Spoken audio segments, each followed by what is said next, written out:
We are anonymous. We are not a single person. We are not a face, not a flag, not a political party. We are an idea, a collective, a decentralized force that exposes corruption, hypocrisy, and the abuse of power wherever it festers. And today we're pulling back the curtain on something so absurd, so dripping in ego and irony, that it feels like satire, except it's real. This is the story of why Trump's giant golden statue was left in the trash. A 15-foot gold-leafed statue of Donald Trump, dubbed Don Colossus, now sits abandoned in an Ohio sculpture studio, tangled in a money dispute, a copyright fight, and the kind of financial chaos that seems to follow Trump everywhere he goes. Commissioned by a pack of crypto bros trying to cash in on Trump fandom, the statue has become a colossal disaster. It violates copyright law, it hasn't been fully paid for, and no one seems willing or able to foot the bill. And honestly, it might be the most accurate tribute to King Donnie ever created. Let's start with the basics. The statue is bronze, 15 feet tall, valued at around $360,000, and coated in gold leaf like some kind of modern-day idol. It depicts Trump raising his clenched fist in the air, moments after surviving what supporters call an assassination attempt at a 2024 campaign rally. That image was plastered everywhere on shirts, flags, social media posts, and eventually apparently a meme coin. Because yes, this wasn't just art. This was a marketing scheme. Crypto investors backing a pro-Trump meme coin commissioned the statue to serve as a gleaming, golden symbol of loyalty and political bravado. The plan: use images of the statue to promote the coin, sell the fantasy, sell the spectacle, sell the cult of personality. But here's the thing. They didn't secure the rights. The sculptor, 73-year-old Alan Cottrell, says he is still owed about $92,000. He accuses the project's backers of using images of his work to promote their cryptocurrency without permission. He called it an ongoing violation of his copyright. Sculptor Alan Cottrell accuses the project's backers of using images of the statue to promote their cryptocurrency without permission. He calls it an ongoing violation of his copyright. What I didn't know was that all along the crypto bros had planned on launching a token, a meme token, whatever you call it, using the images of this statue as the selling point for their token. Well, they didn't have the rights to use the image of my original piece of art for monetary gain. In other words, they tried to monetize his art without paying him properly. Sound familiar? For decades, contractors, vendors, and small businesses have accused Trump of stiffing them, refusing to pay in full, dragging them through legal limbo until they gave up. It became part of his brand long before politics, and now here we are again. Only this time, it's crypto bros allegedly trying to pull the same stunt on an artist who built their golden idol. Cottrell has made it clear the statue will not leave his foundry. It will not be installed. It will not be unveiled in glory until he is paid in full. I would be a fool to install it without payment, he said, and he's right. I said, this statue will not be shipped out of my foundry, and I'm not going to install it until you're all paid up. So the statue lies there, on its back, unfinished, gold leaf gleaming under workshop lights, doing nothing. And maybe that's the most poetic image of all, because that's what this entire saga represents: flash without substance, hype without accountability, a hollow golden shell. The irony doesn't stop there. The meme coin launched with enthusiasm, riding the wave of Trump supporters, eager to turn political loyalty into digital speculation. And just like so many hype-driven crypto schemes before it, it collapsed. It lost more than 95% of its value. Investors who thought they were riding a wave of patriotic profit found themselves underwater almost overnight. Meme coin launched on a wave of Trump enthusiasm has since collapsed, losing more than 95% of its value. The standoff has now exposed the high risks associated with mixing high-value art with volatile digital finance. Once pitched as a gleaming symbol of loyalty and political bravado, the Don Colossus now sits in limbo. That's the danger of mixing high-value art with volatile digital finance. It's the collision of physical reality and internet fantasy. Once pitched as a shining monument to loyalty, Don Colossus now sits in limbo, a physical reminder of digital delusion. And think about the symbolism for a second. A giant golden statue of a political figure, built by followers meant to glorify him. History has seen this before. Empires have fallen over less. There's something deeply unsettling about the need to erect monuments to yourself while you're still alive.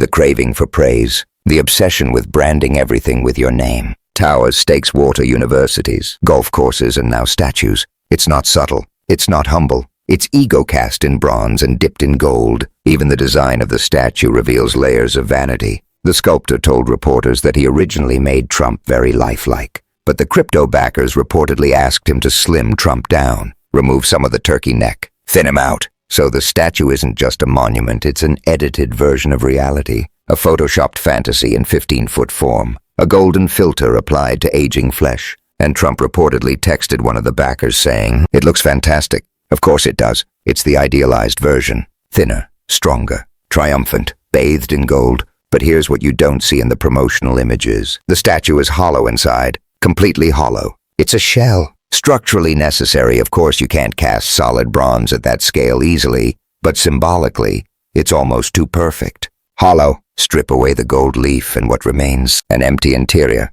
A facade. The statue was reportedly intended to be installed at Trump's Doral golf course in Florida, potentially timed to coincide with a global leaders summit he hoped to host. Imagine the optics, world leaders arriving at a luxury golf resort to be greeted by a towering golden Trump, raising his fist like a conquering emperor. Except it never made it there. Instead, it sits in Ohio, a hostage to unpaid bills and collapsing crypto dreams. And let's zoom out for a moment. This isn't just about a statue. It's about the ecosystem around Trump, the constant monetization of loyalty, the trading cards, the NFTs, the limited edition memorabilia, the fundraising emails promising redemption and revenge. Politics turned into product, allegiance turned into asset class. The golden statue is simply the most literal expression of that phenomenon. Supporters didn't just want to vote for him, they wanted to invest in him, literally. But markets are ruthless, and hype has a shelf life. When the meme coin tanked, the funding pipeline dried up.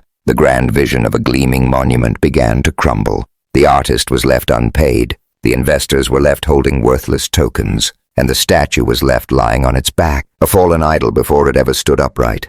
There's also the religious dimension. Some of Trump's most fervent supporters come from evangelical communities that preach against idolatry. The Bible famously warns against golden calves and false idols. Yet here we are, watching a literal golden statue of a political leader being constructed by his admirers. You don't have to be a theologian to see the contradiction. The spectacle might even shake a few believers into questioning what they've attached their faith to. Because when political devotion starts to look like worship, complete with gold plating, something has gone off the rails. And then there's the broader pattern. Trump has been entangled in legal controversies for years: indictments, civil fraud cases, defamation judgments, investigations into business practices, a web of courtrooms and headlines. Whether you support him or despise him, one thing is undeniable: chaos follows. So it's almost predictable that even a statue built in his honor would descend into legal and financial conflict.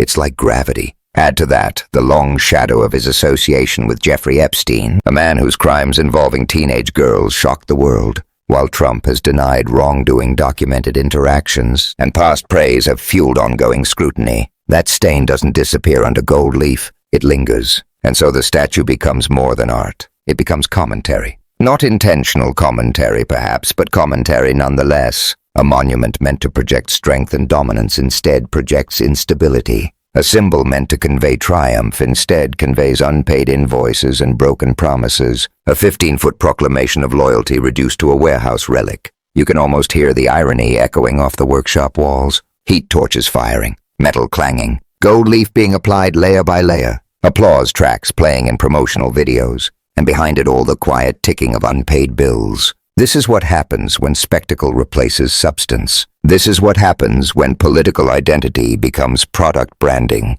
This is what happens when crypto speculation meets cult personality. A big, flashy, tacky object nobody wants to pay for. And maybe that's the most fitting summary of all. Trump's America, at least as reflected in this saga, is a 15-foot golden promise built on volatile financing and inflated ego. It looks impressive from a distance. Up close it's hollow. The people who believed in the meme coin are left staring at their portfolios in disbelief. The artist is left demanding the remainder of his payment. The statue lies in limbo. And Trump himself, he praises the aesthetic while distancing from the financial mess. It's almost performance art. And here's the real lesson: power built on hype can evaporate. Markets can collapse. Loyalty can be monetized until it implodes. But reality always collects its debt. So why was Trump's giant golden statue left in the trash? Because greed outran planning. Because hype outran legality. Because crypto fantasy outran financial responsibility. Because when ego is the foundation, the structure eventually tilts. And maybe, just maybe, because the universe has a sense of humor. We are anonymous. We don't bow to golden idols. We don't worship hollow monuments. We expose the machinery behind them.